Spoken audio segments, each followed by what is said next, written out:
Well, hello, and welcome once again to stately Vaughan Manor. And today, we're going to be having our first Mythos Monday, where I'll be talking to you about H.P. Lovecraft. And today, I'm going to be doing a little introduction to H.P. Lovecraft, even though he's a guy who really doesn't need any introduction. We've all heard of H.P. Lovecraft. A lot of us have probably read H.P. Lovecraft. But you know what? I'm going to do it anyway. So, H.P. Lovecraft, born August 20th, 1890, died March 15th, 1937. He wrote horror, fantasy, and science fiction. Uh, just a tremendous writer, completely unique. At the time that he was writing, nobody was writing anything like what he was writing. Um, he wrote some groundbreaking stuff, and certainly uh, in the genre of horror, pretty much everybody writing today has been influenced by H.P. Lovecraft, at least secondhand, because H.P. Lovecraft he was that influential. His stuff changed everything. Uh, H.P. Lovecraft was an interesting guy. When he was a young man, when he was just a kid, his family were pretty well off. Uh, Big house, servants, whole 9 yards. But then a series of unfortunate events happened. First thing that happened to him was his father was hospitalized. He had a mental breakdown, developed a mental illness, probably caused by syphilis. I don't know that we know for sure that it was syphilis, but it probably was. And so Lovecraft's father died in the hospital after being in the hospital, uh, basically a sanitarium, I think, for a number of years. And Lovecraft was raised by his mother, his aunts, and his grandfather. And his grandfather was really influential on him. His grandfather had a bunch of old books up in the attic. Lovecraft used to go up there and read them all the time. And they were really old books, and they kind of became the foundation of his literary style. Lovecraft had a very throwback literary style, very ornate, very verbose, very archaic. It was really different from what was considered good writing at the time. Back those days, if you weren't writing like Hemingway or Sherwood Anderson, you weren't doing it right. Um, and Lovecraft, he was kind of the opposite of those guys. And he's actually gotten a lot of criticism for his style. But I think it was a strength and not a weakness. Certainly, by the time he got to his big stories like Call of Cthulhu and those, he had become the master of his style. And he used it to great effect in those horror stories. And yeah, they were they were so great. He just was so wonderful at just creating a sense of dread and suspense and a kind of cosmic horror.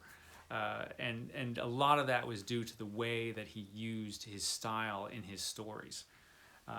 So while he's taken a lot of heat for his style, uh, I think it works really well for him. As I was saying, he had a series of unfortunate events. The next unfortunate event that happened was that his grandfather died after having some bad business deals, which meant the family fortune was gone. They had to sell the big house, had to get rid of the servants, had to move into a small little duplex. And H.P. Lovecraft had a really hard time adjusting to that. In fact, I don't think he ever did. And from that point on in H.P. Lovecraft's life, it was kind of a gradual slide into poverty. Um, and he never was able to really come to grips with that. The poor guy was really not suited for anything except writing. He did some revision work for other writers, uh, but that's pretty much it. That's the only income that he got, which wasn't much, especially back in those days, because he was living during the Depression. Um, So he wasn't a tremendous success back in those days. He was pretty much unknown outside the readers of the pulp magazines, outside the readers of Weird Tales, where his stuff was published alongside Robert E. Howard, Clark Ashton Smith, and other great writers.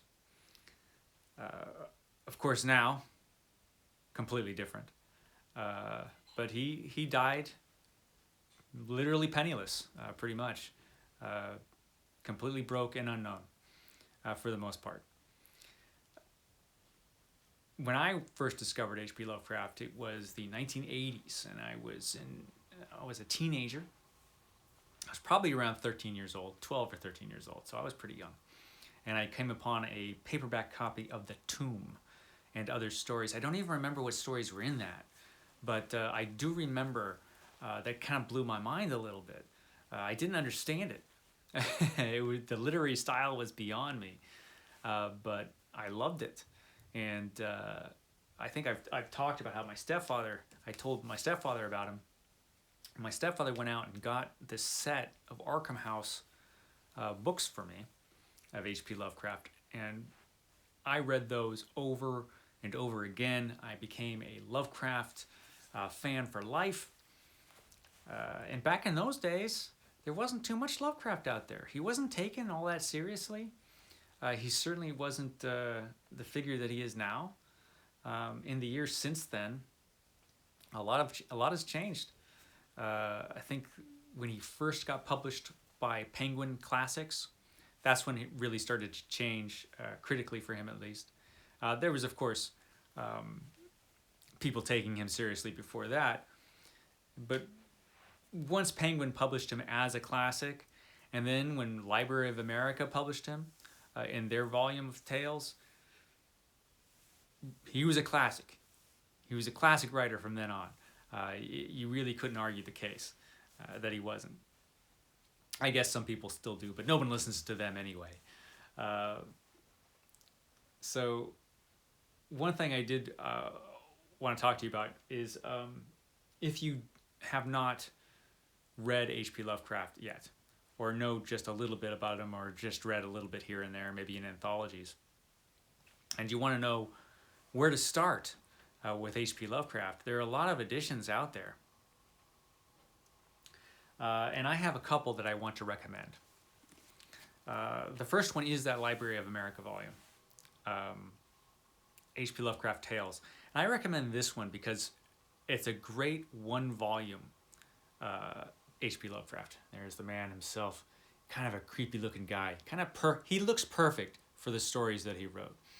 But this is a great one volume. It has all of his best stories in here, with the exception of The Hound, which isn't in here. And The Hound might only be a great story to me. I'm not sure. But otherwise, it has all of his great stories. Call of Cthulhu, Whisper in the Darkness, just everything. Everything cool is in here. At the Mountains of Madness is in here. So as a great one volume, you can't do better than this. But if you want to start with something a bit smaller, then I would go with the Penguin. I would go with the first Penguin volume, which was Call of Cthulhu and Other Weird Stories. There's Cthulhu looking all creepy right there. Back at Cthulhu right there. I love this edition. This is the deluxe edition. So yeah, that's pretty cool. And this has pretty much, has every kind of story that he wrote. Has some of his older stuff in there. Has this kind of Dunsany inspired fantasies, at least a couple of those, and then the big stories: Color Out of Space, Call of Cthulhu, Shadow over Innsmouth is in here, I believe, isn't it? Don't Make Me a Liar. Yeah, that's in there. Yeah, so a lot of those really great stories are in here. So this is a great introductory book. If you just want to try him out, this is a good one to go for. Penguin followed that up with Thing on the Doorstep and Other Weird Stories, and Dreams in the Witch House, and those 3 volumes,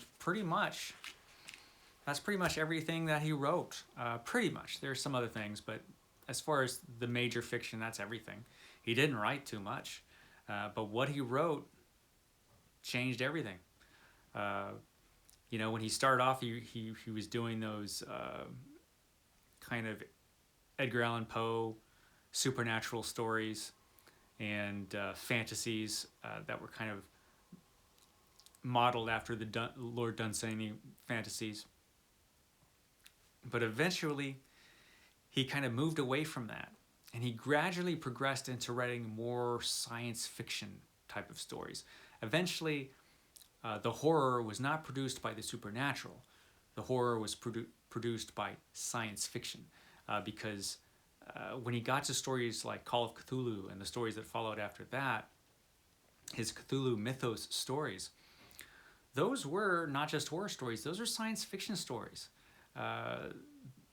They all have a background in these creatures basically that were basically aliens, creatures from other worlds, other dimensions, creatures that had been here on Earth for thousands of years, in some cases millions of years. Other creatures are filtering down from the stars, creatures from under the sea, just all kinds of great monsters. And they were all kind of science fiction stories that were also horror stories. And he was one of the first guys that did that. So it's just fascinating stuff. And like I said, has influenced everything since. If you're interested in H.P. Lovecraft's life, there are a couple good biographies out there. There's the big S.T. Joshi biography, I Am Providence, that you can get on Kindle fairly inexpensively, I believe. At least you could for a while. I'm pretty sure you still can. But what I would recommend is this book, Lord of a Visible World, an autobiography in letters. Now, H.P. Lovecraft was a tremendous letter writer. He wrote a ton of letters every day to just a whole bunch of correspondence. He wrote a lot of people. And yeah, the letters that he wrote, that's probably most of what he wrote in his life were just letters. And what S.T. Joshi and Donald E. Schultz? Yeah, Donald E. Schultz. What these guys did is they went through those letters and they found the autobiographical parts of them, and they put them into this book. And so what this book is, it's basically H.P. Lovecraft telling the story of his life through his letters. And it's fascinating. It's a really, really good book, and I highly recommend it. So if you're looking for a biography, this is actually kind of a cool autobiography in a way. Definitely good book to check out if you're interested in the life of H.P. Lovecraft. And he did lead an interesting life. Going forward, I probably should talk about the skeleton in his closet, which was his racial views. Do have to kind of tackle that before going forward, because it is the thing that makes people hesitate about this guy.